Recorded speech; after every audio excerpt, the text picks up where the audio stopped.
Level 1, the hobby tier. This is where almost everyone starts. You have spent somewhere between $200 and $300. The box arrived, and you are suddenly outside in a car park, trying not to crash it into a lamppost on the first flight. We have all been there. The drones sitting at this level right now are things like the DJI Mini 4K and the Holystone HS720, both under 249 grams, and that weight threshold is not an accident. In the US, the FAA, in the UK, the CAA, and across Europe under IASA rules, 249 grams is where registration requirements begin. DJI did not accidentally land on that number. They engineered around it deliberately, and every serious drone manufacturer followed. The camera shoots 4K, but that number is doing a lot of heavy lifting. The sensor behind it is tiny, 1 to 2.3 inch CMOS, and a small sensor means small pixels, and small pixels struggle the moment light gets complicated. Golden hour looks decent. Anything in shade, anything at dusk, anything where the sky is bright and the ground is dark starts falling apart fast. You get noise, you lose shadow detail, highlights clip out completely. There is a 3-axis mechanical gimbal which at this price point is genuinely impressive. It keeps the horizon level, removes vibration, and handles tilt, roll, and pan stabilization, so your footage does not look like it was shot during an earthquake. Color profile is locked though. You are shooting in whatever the drone decides the image should look like, and you have very little say in that conversation. Flight time sits around 31 minutes in manufacturer conditions. Real world with any wind at all, you are looking at 22 to 25 minutes. Range is about 10 kilometers on paper, but realistically, most people are flying within 500 meters. Because beyond that, the drone is a dot in the sky, and you are essentially guessing. What this level produces is footage that looks clean on a phone screen, perfectly acceptable on a laptop, and noticeably limited on anything bigger. Travel content, family holidays, Instagram clips. This tier handles all of it comfortably. Nobody is licensing this footage or paying for it, and that is completely fine. This level exists to teach you how to fly, how to read wind, how to frame a moving shot, and how to land without embarrassing yourself in front of strangers. Every serious operator started here or somewhere very close to it. Level 2, the enthusiast tier. This is where people stop treating the drone as a toy and start thinking about it as an actual camera that happens to fly. And honestly, for the vast majority of people watching this, Level 2 is probably where you should be, or already are. The DJI Mini 4 Pro is the benchmark here. Still 249 grams, still under the registration thresholds everywhere that matters.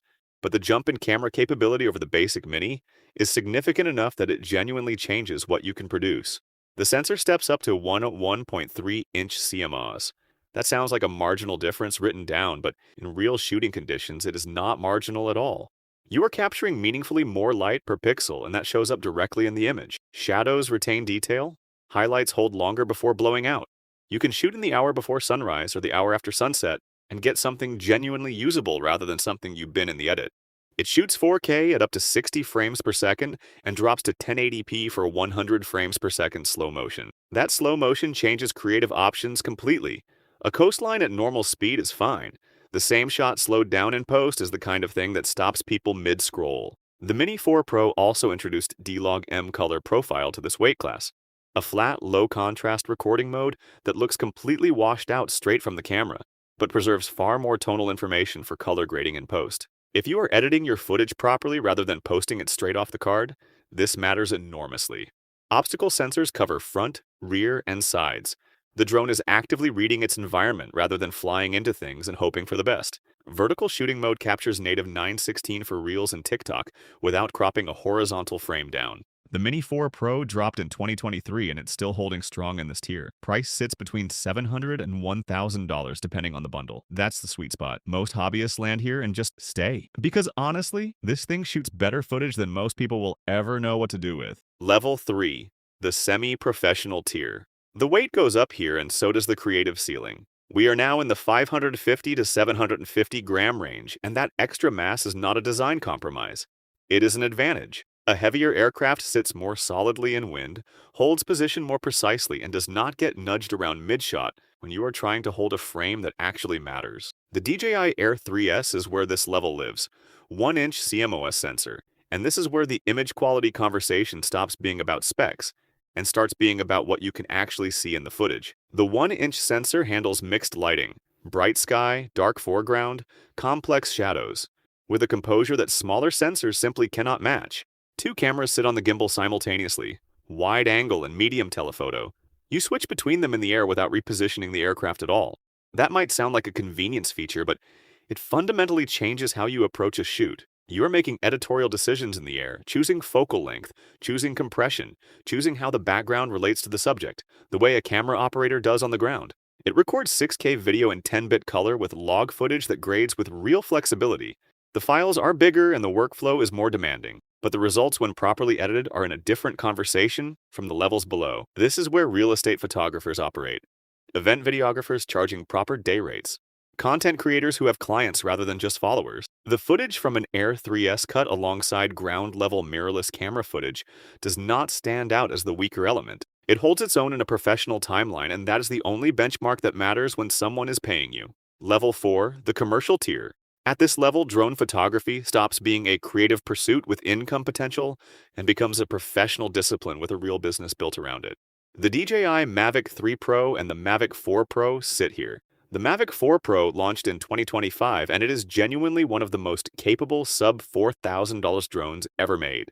The main camera runs a micro Four Thirds sensor, the same format found in professional mirrorless cameras from Panasonic and OM system, not a drone sensor approximating cinema quality. 3 cameras on a single gimbal, wide, medium telephoto, and long telephoto. Hasselblad color science on the Mavic 3 Pro, Leica color science on the Mavic 4 Pro. Variable aperture from f1.7 to f11 on the main camera, meaning you control depth of field in the air exactly the way a cinematographer does on the ground. Shallow focus in the air, that is not a small thing. Apple ProRes recording internally, not a compressed consumer codec. Actual ProRes, the format that broadcast television and commercial film post-production has run on for years. The Mavic 4 Pro records up to 6K in ProRes with file sizes running roughly 3 to 4 gigabytes per minute at that quality level. Serious operators at this tier carry multiple high-speed drives in the field. SD cards are not the conversation anymore. This is where wedding cinematographers charging 4- and 5-figure fees work. Commercial advertising productions, automotive shoots, architectural firms documenting completed buildings. The footage integrates into professional editing timelines without compromise or special treatment. Level 5, Hollywood. Everything changes at this level. The camera and the drone are no longer the same product. They are 2 completely separate systems that happen to operate together. The DJI Inspire 3 costs around $16,000 for the body alone. The FreeFly Alta X sits in a similar bracket. These are not drones with cameras built in. They are aircraft platforms engineered specifically to carry cinema cameras that production companies already own and have already built their entire color pipeline around. Arri Alexa 35, Red V Raptor, Sony Venice 2, full-frame sensors shooting in the same formats, the same codecs, the same color science as every other camera on the production.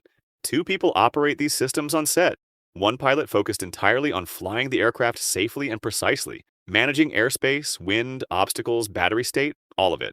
1 aerial camera operator controlling framing, focus, and lens choices independently using the same wireless follow focus systems a camera assistant uses on the ground. The roles are completely separate because the skill sets are completely separate.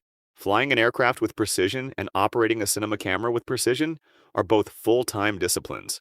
Combining them into 1 person produces mediocre results at both. The aerial unit on a professional production shoots on the identical camera as the ground unit. Same lenses, same color science, same dynamic range, same log format. When an editor sits down with the footage, there is no drone clip that needs separate treatment or color matching. It all lives in the same space from the start. The cut between an aerial shot and a ground shot is invisible because technically there is no difference between them. The FreeFly Alta X runs 8 rotors specifically for redundancy. If one motor fails mid-flight, the aircraft does not fall. It compensates automatically and continues flying, giving the pilot time to bring it down safely and controlled. On a commercial production, a crash is not just equipment damage. It is a production shutdown, a safety incident, and a conversation with insurers that nobody wants to have. The operators working at this level are not people who bought an expensive drone. They are pilots who spent years accumulating flight hours, certifications, commercial operator licenses, and a reputation built shoot by shoot. The gear is the last part of that equation, not the first.